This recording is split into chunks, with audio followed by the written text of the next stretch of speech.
Students, class 11 subject chemistry और chapter 3 तत्वों का वर्गीकरण एवं गुणधर्मों में आवर्तिता पाठ हम पढ़ रहे हैं और इसी पाठ का ये 3rd वीडियो है जिसमें हम डिस्कस करेंगे आज परमाणु त्रिज्या के बारे में, जिसे हम क्या कहते हैं, एटॉमिक रेडियस भी कहते हैं। ठीक है, तो सबसे पहले देखिए कि परमाणु त्रिज्या क्या होती है।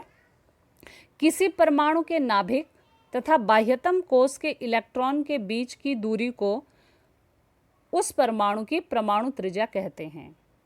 तो त्रिज्या तो आपको बच्चों पता है त्रिज्या क्या होती है, और परमाणु की त्रिज्या जो है, देखिए सपोज करिए कि ये नाभिक है, ये सेंटर में हमारा क्या है, न्यूक्लियस है, जिसे मैंने पॉइंट से दिखाया है।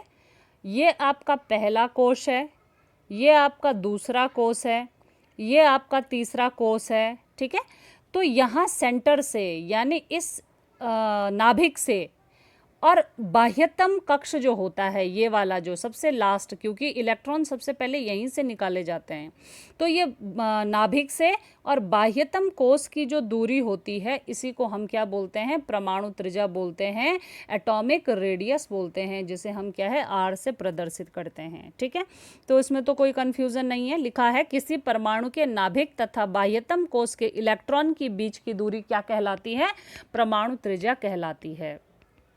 अब परमाणु त्रिज्या जो है आवर्त और समूह में, आवर्त जिनको हम क्या कहते हैं, पीरियड्स कहते हैं। ठीक है, किसी पीरियड यानी आवर्त में कैसे घटती और बढ़ती है तथा कैसे ये ग्रुप में यानी समूह में घटती और बढ़ती है, उसी बारे में हम डिस्कस करेंगे। ठीक है, तो देखिए क्या लिखा है, किसी आवर्त में बाएं से दाएं जाने पर, आवर्त मैंने कहा था ना ऐसे, ये हॉरिजॉन्टल्स कॉलम होते हैं जो बाएं से दाईं तरफ जाते हैं, इनको हम क्या कहते हैं, आवर्त कहते हैं। और हमारी आधुनिक आवर्त सारिणी में 7 आवर्त हैं, ये आपको बता दिया गया है। तो किसी आवर्त में बाएं से दाएं जाने पर जैसे जैसे तत्वों का परमाणु क्रमांक बढ़ता है, वैसे वैसे तत्वों की परमाणु त्रिज्याएं कम हो जाती हैं। देखिए क्या लिखा है कि जैसे जैसे तत्वों का परमाणु क्रमांक बढ़ता है, वैसे वैसे तत्वों की परमाणु त्रिज्याएं कम हो जाती है। इसका कारण क्या है, देखिए इसका कारण यह है कि परमाणु क्रमांक बढ़ने पर नाभिक में आवेशों की संख्या बढ़ती है, जबकि कोषों की संख्या वही रहती है। फलतः इलेक्ट्रॉन का खिंचाव नाभिक की ओर बढ़ता जाता है, जिससे आकार में संकुचन होता है और परमाणु त्रिज्या का मान भी कम हो जाता है। अब यही पॉइंट मैं आपको और क्लियरली समझाती हूँ। देखिए लिखा क्या है कि जैसे हम आवर्त में बाएं से दाएं जाते हैं तो परमाणु क्रमांक बढ़ता है। अब परमाणु क्रमांक के बढ़ने से हम क्या कह सकते हैं कि इलेक्ट्रॉनों की संख्या भी बढ़ती है, क्योंकि परमाणु क्रमांक क्या होता है, इलेक्ट्रॉनों की संख्या या प्रोटॉनों की संख्या। तो परमाणु क्रमांक बढ़ने से इलेक्ट्रॉनों की संख्या भी बढ़ती है, लेकिन आवर्त में बाएं से दाएं जाने पर इलेक्ट्रॉनों की संख्या तो बढ़ रही है, लेकिन कोषों की संख्या नहीं बढ़ती है, जिसके कारण कोषों की संख्या नहीं बढ़ रही है, यानी आने वाले जो इलेक्ट्रॉन हैं या जुड़ने वाले जो इलेक्ट्रॉन हैं, वो उस ही उपकोष, वो जो उपकोष हमारा चल रहा है, उसी में इलेक्ट्रॉन लगातार बढ़ रहे हैं। तो अगर उसी कोष में यानी एक ही कोष में आपके इलेक्ट्रॉन बढ़ रहे हैं, तो नाभिक पे धन आवेश है और इलेक्ट्रॉनों पे ऋण आवेश है। तो जैसे जैसे इलेक्ट्रॉनों की संख्या वहाँ बढ़ती जाएगी, नाभिक और इलेक्ट्रॉन, नाभिक धनावेश है, इलेक्ट्रॉन ऋणावेश है, तो क्या हो जाएगा, नाभिक और इलेक्ट्रॉनों के बीच आकर्षण बल कार्य करेगा, और आकर्षण बल काम करने के कारण इलेक्ट्रॉन का खिंचाव क्या हो जाएगा, नाभिक की ओर हो जाएगा, जिससे आकार में क्या होता है, संकुचन हो जाएगा, आकार छोटा हो जाएगा। और बच्चों अगर आकार छोटा होगा तो परमाणु त्रिज्या का मान भी घट जाएगा। अब ये मैं आपको एक एग्जाम्पल देके बताती हूँ। ठीक है, देखिए हमारा वर्ग 1 जिसमें कौन है, लिथियम है, वर्ग 1 में लिथियम है, और उसी आवर्त में हम आगे जाएं, मतलब लिथियम वाली श्रेणी में ही, क्योंकि हाइड्रोजन और हीलियम को तो अलग ही रखा गया है। तो लिथियम वाला जो आपका दूसरा आवर्त है, इसको आप देखेंगे तो सबसे पहले लिथियम है, और लिथियम के बाद कौन आता है, बेरिलियम आता है। अब लिथियम का परमाणु क्रमांक कितना होता है 3 और बेरिलियम का कितना होता है 4। ये एक ही आवर्त की बात चल रही है। लिथियम का 3 होता है और बेरिलियम का 4 होता है। अब इनको लिखा कैसे जाएगा, देखिए लिथियम के केस में हम कैसे लिखते हैं 1s2 और 2s1, और बेरिलियम के केस में हम कैसे लिखेंगे, देखिए Be के केस में हम लिखेंगे 1s2 और 2s2। अब आप इन दोनों को ही देख लीजिए, सबसे बाहरी कोष कौन सा है, ये वाला। यहाँ पे s में कितने इलेक्ट्रॉन हैं 1, लेकिन दूसरे वाले में s में कितने इलेक्ट्रॉन हैं 2। तो आकार किसका कम होगा बच्चों, आकार जो है नीचे यानी बेरिलियम का क्या हो जाएगा, कम हो जाएगा।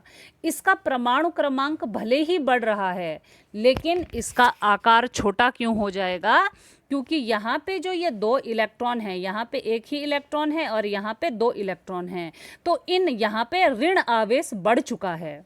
इलेक्ट्रॉन के बढ़ने का मतलब ऋण आवेश बढ़ चुका है, और जितना यहाँ ऋण आवेश बढ़ेगा उतना नाभिक उसको अपनी ओर ज़्यादा खींचेगा। क्यों खींचेगा, क्योंकि ऋण और धन में कौन सा बल कार्य करता है, आकर्षण बल कार्य करता है। तो यहाँ पे वही उपकोष है, उपकोष हमारे दोनों में बराबर है, लेकिन इलेक्ट्रॉन की संख्या कहाँ ज़्यादा है, नीचे वाले में यानी बेरिलियम में ज़्यादा है। तो आप ये समझ लीजिए कि जब आपके उपकोष में कोई भी बदलाव नहीं हो रहा है लेकिन इलेक्ट्रॉनों की संख्या उस उपकोष में लगातार बढ़ रही है, तो ऐसे केसेस में बच्चों क्या होता है, आकार में संकुचन पाया जाता है। तो इन जनरल मैं आपको बता दूं कि आवर्त में कोई भी आपका आवर्त हो, दूसरा आवर्त हो, तीसरा आवर्त हो, वहाँ पर परमाणु त्रिज्या में बाएं से दाएं जाने पर हमेशा कमी पाई जाती है। क्यों, क्योंकि प्रभावी नाभिकीय आवेश बढ़ जाता है। परमाणु क्रमांक तो बढ़ ही रहा है लेकिन परमाणु क्रमांक से ज़्यादा क्या हो जाता है, प्रभावी नाभिकीय आवेश जो है डोमिनेट हो जाता है, जिसके कारण आकार में संकुचन पाया जाता है। आप इसको 2-3 बार आप ध्यान से सुनेंगे तो ये आपको क्लियरली समझ में आएगा। अब तो ये बात थी आवर्त के लिए। तो अभी मैंने कहा आवर्त में क्या होता है, आकार में संकुचन पाया जाता है, वो भी किसके कारण, नाभिकीय आवेश बढ़ जाने के कारण। लेकिन अब देखिए कि समूह में क्या होता है। अगर हम बात करें किसी समूह या वर्ग की, तो समूह में क्या होता है, हम समूह हमारे ऊपर से नीचे की तरफ ऐसे जो वर्टिकल कॉलम्स हैं ये क्या हैं, हमारे समूह हैं। इनमें क्या प्रभाव पड़ता है, तो यहीं पे मैं आपको बता दूं। सबसे पहले देखिए, किसी समूह या वर्ग में ऊपर से नीचे आने पर जैसे जैसे तत्वों का परमाणु क्रमांक बढ़ता जाता है वैसे वैसे तत्वों की परमाणु त्रिज्याएं भी बढ़ती हैं। अब यहाँ पे भी परमाणु क्रमांक बढ़ रहा है लेकिन साथ ही साथ क्या बढ़ रहा है, परमाणु त्रिज्याएं भी बढ़ रही हैं। क्यों बढ़ रही हैं, देखिए, क्योंकि परमाणु क्रमांक बढ़ने पर कोषों की संख्या भी बढ़ती जाती है, जिसका प्रभाव नाभिकीय आवेश में वृद्धि के प्रभाव से अधिक होता है। फलतः परमाणविक आकार और परमाणुविक त्रिज्या का मान भी बढ़ जाता है। देखिए बच्चों, दोनों केसेस में सेम चीजें हैं, परमाणु क्रमांक बढ़ रहा है लेकिन आवर्त में परमाणु क्रमांक बढ़ने पर कोषों की संख्या नहीं बढ़ रही है, जबकि जब समूह में हम ऊपर से नीचे जाते हैं तो परमाणु क्रमांक के बढ़ने पर कोषों की संख्या भी बढ़ती है और कोषों की संख्या बढ़ने से आकार में बढ़ोतरी होती है। एग्जाम्पल मैं आपको इसका एक देती हूँ। देखिए लिथियम, ये लिथियम फर्स्ट जो आपका वर्ग है, फर्स्ट समूह जो है उसका पहला तत्व है। परमाणु क्रमांक कितना है, 3। अब आप आवर्त सारणी में देखेंगे लिथियम के बाद आता है sodium. Lithium, sodium, potassium, rubidium, caesium और फ्रेंशियम। लेकिन मैं 2 ही एग्जांपल दे रही हूँ। लिथियम का तो 3 है लेकिन सोडियम का परमाणु क्रमांक कितना है, 11। ये समूह है, एक ही समूह में है। ये समूह में पहला तत्व है लिथियम, यानी प्रथम समूह में पहला तत्व है लिथियम और दूसरा है सोडियम। एक का परमाणु क्रमांक है 3 और दूसरे का है 11। अब इनको लिखिए ज़रा। लिथियम का हम कैसे लिखेंगे, लिथियम का हम लिखेंगे 1s2 और 2s1। लेकिन सोडियम का कैसे लिखेंगे, आप देखिए सोडियम का कैसे लिखेंगे, 1s2, 2s2, 2p6 और 3s1। गिनिए जरा, 2 2 4 और 6 हो गए पी के और 1 हो गया एस का। कितने हो गए ये? 11 हो गए हैं। अब आप देखिए कि यहाँ पे कोस कौन सा है? दूसरा वाला है। लेकिन यहाँ पे कोस कौन सा है? तीसरा वाला है। यानी सीधे दूसरे कोस के बाद तीसरा कोस भी आपका बाहरी कोस तीसरा है। तो इस एग्जाम्पल से आप ये देख रहे होंगे कि यहाँ पे परमाणु क्रमांक बढ़ने के साथ साथ कोसों की संख्या भी बढ़ रही है। यानी ये नाभिक है, ये पहला कोस है, ये दूसरा कोस है और ये तीसरा कोस है। तो लिथियम के केस में तो सिर्फ यहीं तक है, लेकिन सोडियम के केस में क्या शुरू हो गया? ये तीसरा कोस भी शुरू हो गया। तो इसको देख के ही पता चल जाएगा कि लिथियम तो सिर्फ यहीं पे है, लेकिन सोडियम कहाँ है? सोडियम जस्ट बाहर है। तो इसको देख के ही पता चल रहा है कि परमाणु त्रिज्या किसकी ज़्यादा है? सोडियम की ज़्यादा है। तो एक लाइन में आपको मैं दोबारा कहूँगी कि बच्चों, परमाणु त्रिज्या जो होती है उसका मान समूह में नीचे जाने पे हमेशा बढ़ता है, क्योंकि परमाणु क्रमांक बढ़ने के साथ साथ उपकोषों की संख्या भी बढ़ती है। ये आपका किसके केस में है? समूह के केस में है। तो ये मुझे लगता है क्लियर हो चुका होगा। आगे हम चलते हैं। देखिए आगे जो है परमाणु त्रिज्या के बाद हम डिस्कस करते हैं आयनिक त्रिज्या के बारे में। आयनिक त्रिज्या, बीच में पीरियोडिक टेबल दी गई है। देखिए ये पीरियोडिक टेबल में लिखा है ना, लिथियम का परमाणु क्रमांक कितना है? 3 है और सोडियम का कितना है? 11 है। तो जंप करेगा ही, यहाँ पे सीधे उपकोष बदल जाएंगे हमारे, यहाँ पे कोश बदल जाएंगे हमारे। जबकि जब हम आवर्त में जाते हैं इधर से इधर की तरफ, तो यहाँ पे देखिए एक एक बढ़ रहा है। परमाणु क्रमांक में एक पद की बढ़ोतरी हो रही है। तो एक पद की अगर बढ़ोतरी हो रही है तो वहाँ पे उपकोषों की संख्या में उतना, कोषों की संख्या में उतना अंतर नहीं आता है, जिसके कारण आवर्त में बाएं से दाएं जाने पर परमाणु त्रिज्या का मान घट जाता है, क्योंकि वहाँ पे प्रभावी नाभिकीय आवेश जो है वो ज़्यादा बढ़ जाता है परमाणु क्रमांक की अपेक्षा। जबकि जब हम समूह में नीचे की तरफ जा रहे हैं तो यहाँ पर परमाणु क्रमांक में बहुत ज़्यादा डिफरेंस हो जाता है। सोडियम का परमाणु क्रमांक 11 है, लिथियम का 3 है और सोडियम के नीचे आप पोटेशियम देखिए तो पोटेशियम का 19 हो गया है। इसलिए बहुत जंप करता है, तो परमाणु क्रमांक में बहुत ज़्यादा वेरिएशन हो जाता है। इसलिए हम कह सकते हैं कि परमाणु त्रिज्या का मान भी बढ़ जाता है। अब इसके बाद आप देखिए है आपके पास आयनिक त्रिज्या। ठीक है, आयनिक त्रिज्या। अब आयनिक त्रिज्या का मतलब क्या है पहले ये देख लीजिए। देखिए किसी आयनिक यौगिक में, स्टूडेंट्स आयनिक यौगिक का मतलब होता है जो आयनों से बने हैं, यानी धनायन और ऋणायन से बने हैं। हमारे पास 2 प्रकार के यौगिक होते हैं, आयनिक यौगिक और सहसंयोजी यौगिक, जिनको हम बोलते हैं इलेक्ट्रोवैलेंट आयनिक कंपाउंड्स या फिर कोवैलेंट कंपाउंड। और आयनिक कंपाउंड को ही, यानी आयनिक यौगिकों को ही वैद्युत संयोजी यौगिक भी कहा जाता है। तो किसी आयनिक यौगिक में आयनिक बंध द्वारा जुड़े 2 आयनों के नाभिक के बीच की दूरी, यहाँ पे 2 आयन से एक यौगिक बना है, धनायन से और ऋणायन से, तो उन दोनों आयनों के नाभिक के बीच की दूरी क्या कहलाती है? आपकी आयनिक त्रिज्याओं के योग के बराबर होती है। देखिए एग्जाम्पल एक समझ लीजिए आप, सोडियम क्लोराइड है। सोडियम क्लोराइड किन 2 आयनों से बना है? Na+ धनायन और Cl- ऋणायन। तो इनकी जो आयनिक त्रिज्या होगी वो क्या होगी? Na+ की आयनिक त्रिज्या धन Cl- की आयनिक त्रिज्या, यानी आयनों में, इनके आयनों में नाभिक से बाह्यतम कोश की जो दूरी होगी वो इनकी क्या कहलाएगी? आयनिक त्रिज्या कहलाएगी। अब देखिए आयनिक त्रिज्या किसकी ज़्यादा होती है ये आप थोड़ा सा ध्यान रखेंगे। देखिए किसी परमाणु की परमाणु त्रिज्या उसके धनायन की परमाणु त्रिज्या से अधिक होती है।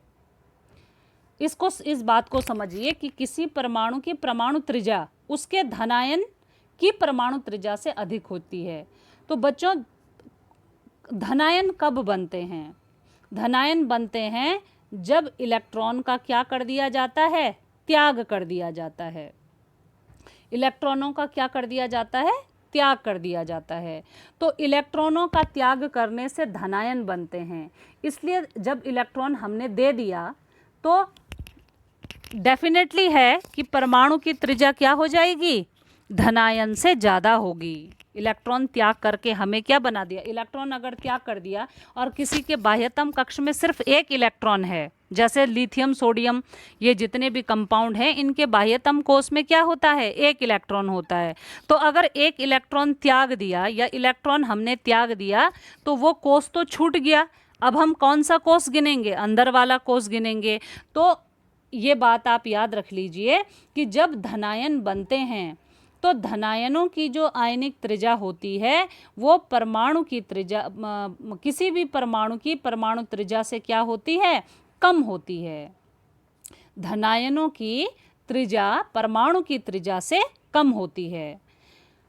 धनायन इलेक्ट्रॉन के निष्कासन से बनता है, जैसे मैंने अभी आपको बताया, जिसके कारण प्रभावी नाभिकीय आवेश बढ़ जाता है तथा इलेक्ट्रॉनों का नाभिक की ओर खिंचाव बढ़ जाता है, फलतः परमाणु त्रिज्या कम हो जाती है। देखिए ये क्या बताने की कोशिश कर रहा है, मैं आपको एग्जांपल देती हूँ। देखिए यहाँ पे सोडियम का, लिथियम का ही एग्जांपल हम ले लेते हैं, ठीक है। अब लिथियम का एग्जांपल है, लिथियम के पास कितने इलेक्ट्रॉन हैं, 3 इलेक्ट्रॉन।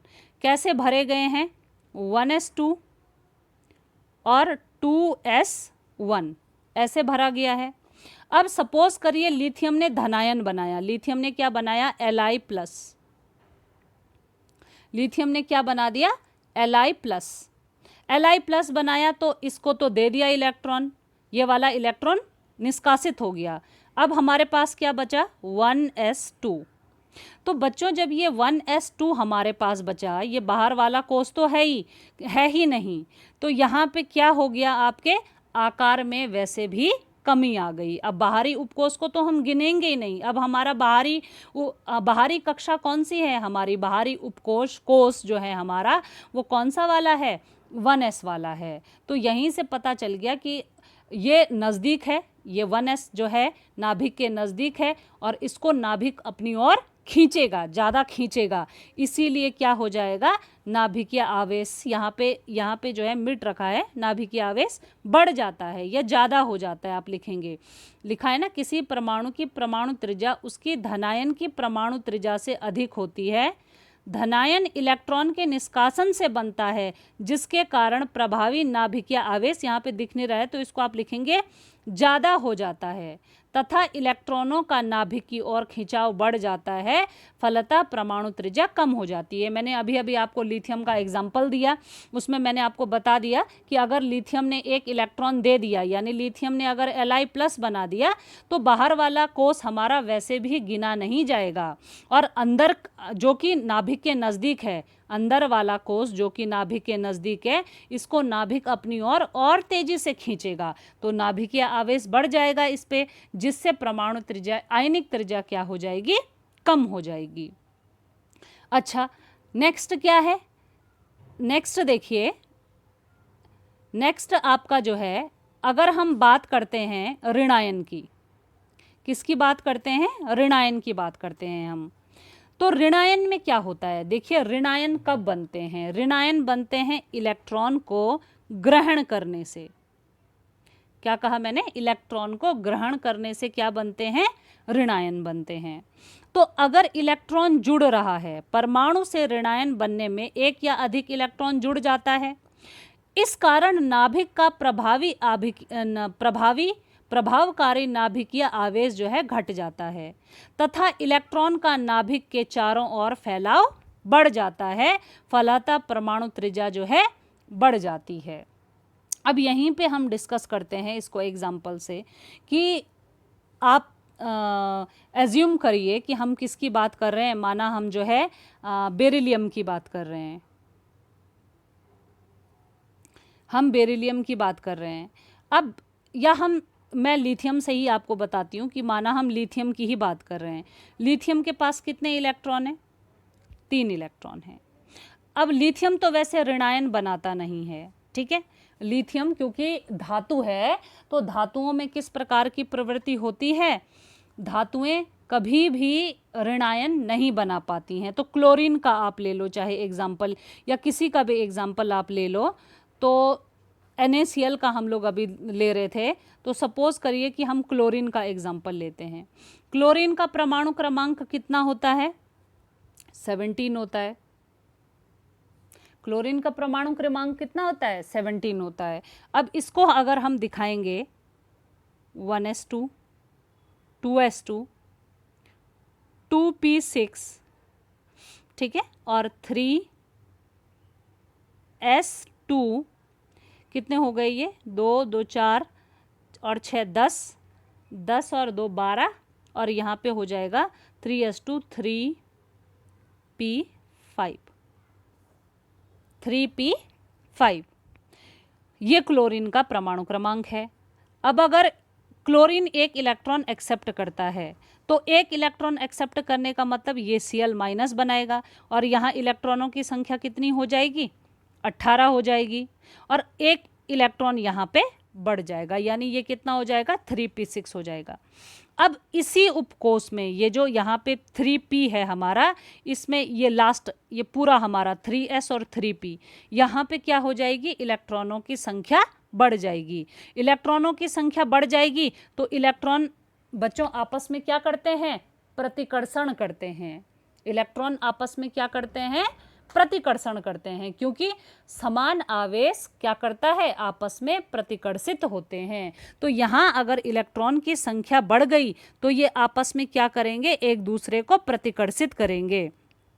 और दूसरी बात क्या है कि अब नाभिक इधर जो है क्या हो जाएगा, नाभिक का भी इन पर प्रभाव कम हो जाएगा। नाभिक इनको और तरीके से खींचेगा नहीं, क्योंकि ये आपस में भी प्रतिकर्षित होंगे, और नाभिक के प्रति जो आकर्षण है वो भी थोड़ा क्या हो जाएगा, कम हो जाएगा, जिसके कारण आकार बढ़ जाएगा। तो हम कह सकते हैं कि जब भी ऋणायन बनते हैं, जब भी क्या होते हैं, ऋणायन बनते हैं, तो ऋणायन का आकार कैसा रहता है, धनायन से बड़ा होता है।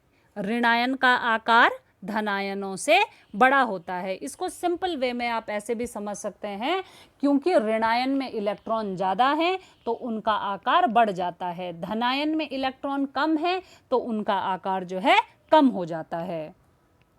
इसके बाद आती है बात सम इलेक्ट्रॉनिक आयनों की। सम इलेक्ट्रॉनिक आयन यानी जिनमें इलेक्ट्रॉन बराबर हैं। सम इलेक्ट्रॉनिक आयन का मतलब होता है जहां पर इलेक्ट्रॉन बराबर हैं, वह परमाणुओं में इलेक्ट्रॉनों की संख्या समान होती है। लिखा है सम इलेक्ट्रॉनिक आयनों व परमाणुओं में इलेक्ट्रॉनों की संख्या क्या होती है, समान होती है।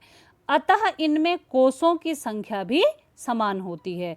तो जब इलेक्ट्रॉनों की संख्या समान है तो कोषों की संख्या भी क्या होगी, समान होगी। लेकिन नाभिकीय आवेश की मात्रा जो है भिन्न भिन्न होती है। और स्टूडेंट्स, नाभिकीय आवेश का मतलब क्या होता है, नाभिक पर कितना आवेश है, और नाभिक पर आवेश किसके कारण होता है, धनायनों के कारण, धनायनों नहीं, प्रोटॉन के कारण, पॉजिटिव चार्ज के कारण। नाभिक का जो आवेश होता है वो किसके कारण होता है, प्रोटॉन के कारण। तो सम इलेक्ट्रॉनिक आयनों में इलेक्ट्रॉन तो बराबर होते हैं लेकिन प्रोटॉन बराबर नहीं होते हैं।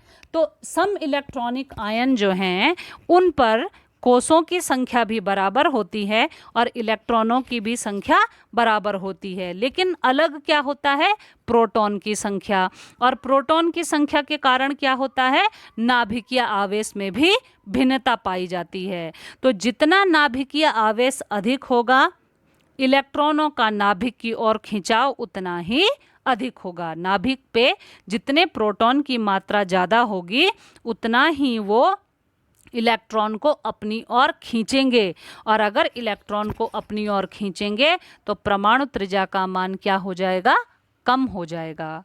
इसमें आप कंफ्यूज नहीं होंगे। इसमें सिर्फ आप इतना ध्यान देंगे कि जो भी सम इलेक्ट्रॉनिक आयन हैं यानी जिनमें इलेक्ट्रॉनों की मात्रा बराबर है, उनमें आकार किसका कम होगा, जिसके पास प्रोटॉनों की संख्या ज़्यादा होगी। मैं दोबारा बता रही हूँ कि जो सम इलेक्ट्रॉनिक आयंस होते हैं, सम इलेक्ट्रॉनिक आयंस जैसे हम कह सकते हैं कि O2 माइनस, सम इलेक्ट्रॉनिक आयंस का मतलब होता है n की पावर, देखिए नाइट्रोजन के पास कितने इलेक्ट्रॉन होते हैं, 7 इलेक्ट्रॉन, अगर n माइनस है तो इसका मतलब इलेक्ट्रॉन कितने हो गए, 8। और O2 है यानी ऑक्सीजन, सिंपल ऑक्सीजन है, ऑक्सीजन के पास कितने इलेक्ट्रॉन होते हैं, 8। तो N2 माइनस और O2 जो हैं ये दोनों आपस में क्या हैं, सम इलेक्ट्रॉनिक हैं। तो अगर यहाँ पे कहा जाए कि आकार किसका छोटा है, तो आकार छोटा किसका है, ऑक्सीजन का है। क्यों? क्योंकि यहाँ पे नाइट्रोजन के पास प्रोटॉनों की संख्या तो 7 ही होगी, लेकिन यहाँ पे ऑक्सीजन के पास प्रोटॉनों की संख्या कितनी होगी, 8 होगी। ठीक है, तो इसको आप इस तरह से समझेंगे। ठीक है स्टूडेंट्स, तो सम इलेक्ट्रॉनिक स्पीसीज वो स्पीसीज होती हैं जहाँ पे इलेक्ट्रॉनों की संख्या तो बराबर होती है लेकिन प्रोटॉनों की संख्या क्या होती है, कम होती है। तो ये दो प्रॉपर्टीज़ यानी